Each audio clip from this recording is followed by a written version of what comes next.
10 years, an incredible difference. But right here, a small difference in the change of discipline, the change of thinking to start you on this journey versus this journey. Now, it's also very important intellectually to know whether or not you're headed this way or this way. And once you decide, 10 years from now, I think that the gathering of my intellectual and personal and spiritual and moral and economic treasure may not be that great, the key is to start right now making these changes to walk this new road. But here's what's exciting to me. Just a few daily disciplines makes a great deal of difference in 1 year, 3 years, 5 years. Just a few daily disciplines. And that's what I'd like to talk about in this series, just these few daily disciplines that make the difference, whether you wind up here or here. Good question. 10 years from now, you will surely arrive. The question is, where? We don't want to kid ourselves about where. We don't want to kid ourselves about the road we're walking. I had a day shortly after I met Mr. Schoaf called, "Do not kid myself anymore" day. I don't want to go disillusioned anymore. You know, I was using the cross-finger theory back when I was 25, 24, 23. I finally decided that the cross-finger theory was not going to get me what I wanted. That isn't where the treasure lies. That I'm going to have to make sure which of these ways I'm headed.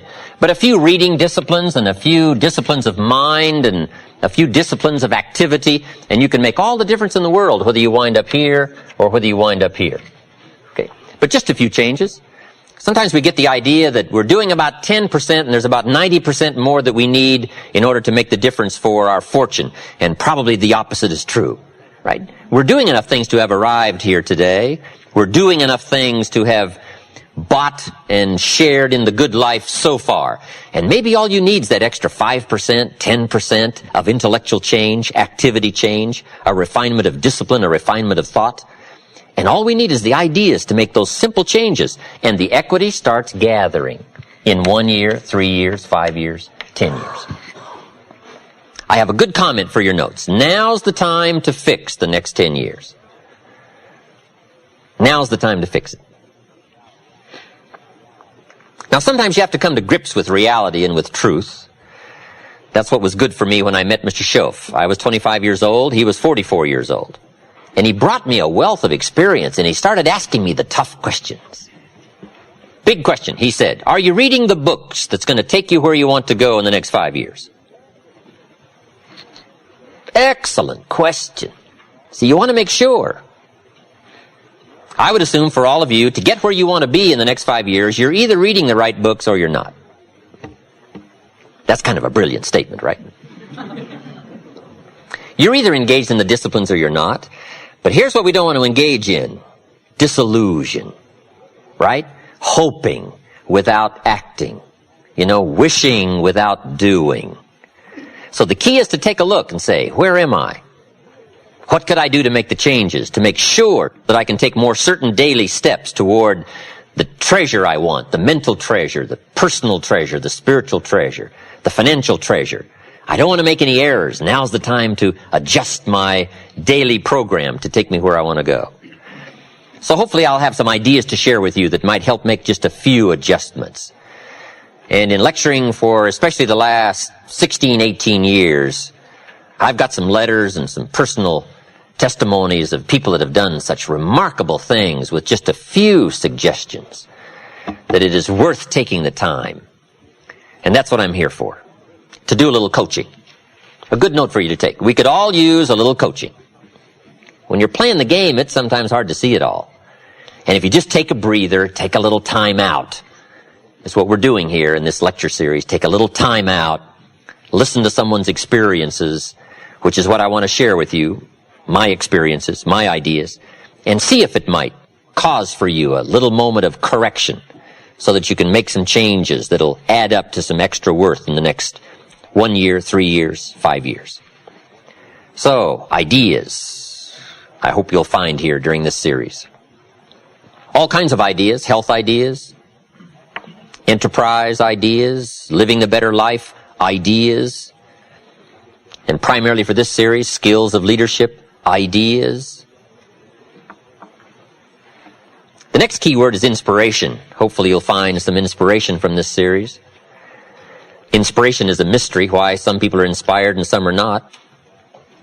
Who knows what that mystery is? Emotional vitality. Some people have this incredible zest for life and an appetite for living well and doing well, and others seem to take the ho-hum attitude, let it slide, and hopefully it'll work out anyway. I don't know what the difference of that is. But it is exciting to watch people who are inspired. But I think the key to it all is self-motivation. Self-motivation. The guy says, boy, if somebody just come by and turn me on, hey, what if they don't show up? Right? You got to have a better plan for your life. Personal inspiration, drawing emotional vitality from life and the challenge, going for it. We all admire that. Hopefully you'll find some of that as we study together. And here's what I hope you'll find also during this series. Guidelines for translating response into results. I just want to share with you some of my insights, some of my experiences. I belong to a group that does business around the world. We've discovered a lot of ways and means, and methods, and ideas. I just want to share that with you from my own experiences and hope that it will serve as guidelines. But I'd like for the guidelines to translate response into results. Now, just a personal word. I don't know where I've caught you in this particular lecture series. Maybe this is springtime for you. You've got a new opportunity going and no telling what you're going to make of it, and you're all excited. I congratulate you for that. Maybe some of you, we've caught you in harvest time. If we knew your story, we'd let you give this lecture. I'd be happy to sit down, let you translate to us your story and your experiences and your success. Maybe you're celebrating. And maybe this series of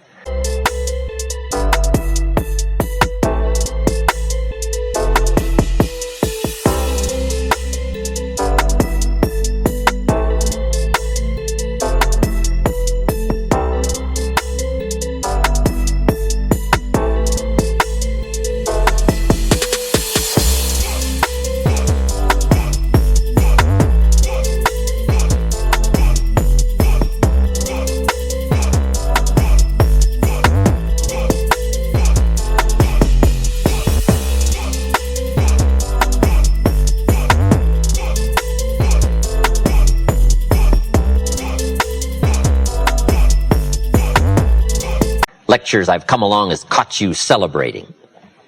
Maybe this is the summertime for you, when sometimes the going is tough, and the weeds are attacking your garden, and the bugs are after your values. Summertime is an interesting time. It's not that easy to last from spring till fall. Summer's a test, and especially when the creditors are calling.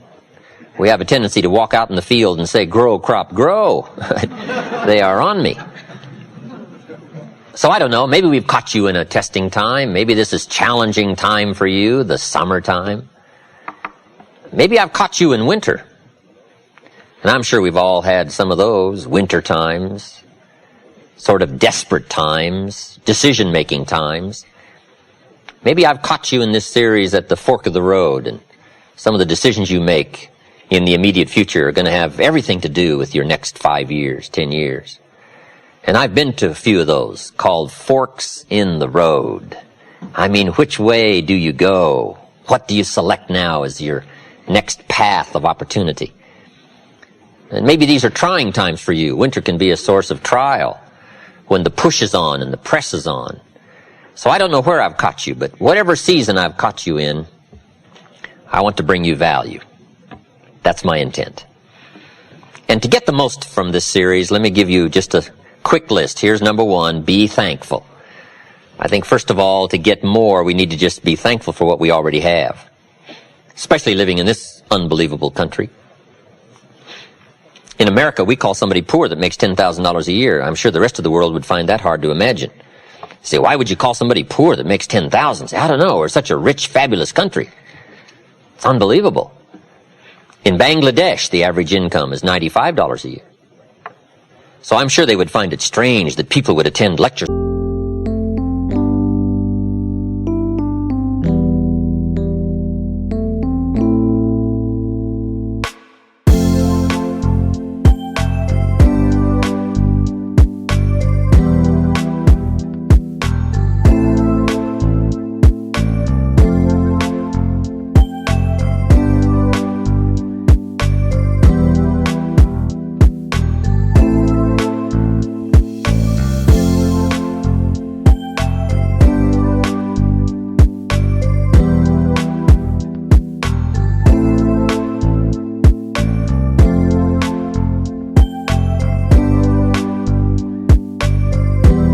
how to do better when probably we're doing better than almost anybody else in the world. I gave a lecture one weekend at our ranch in Clear Lake, California. Nice group of people.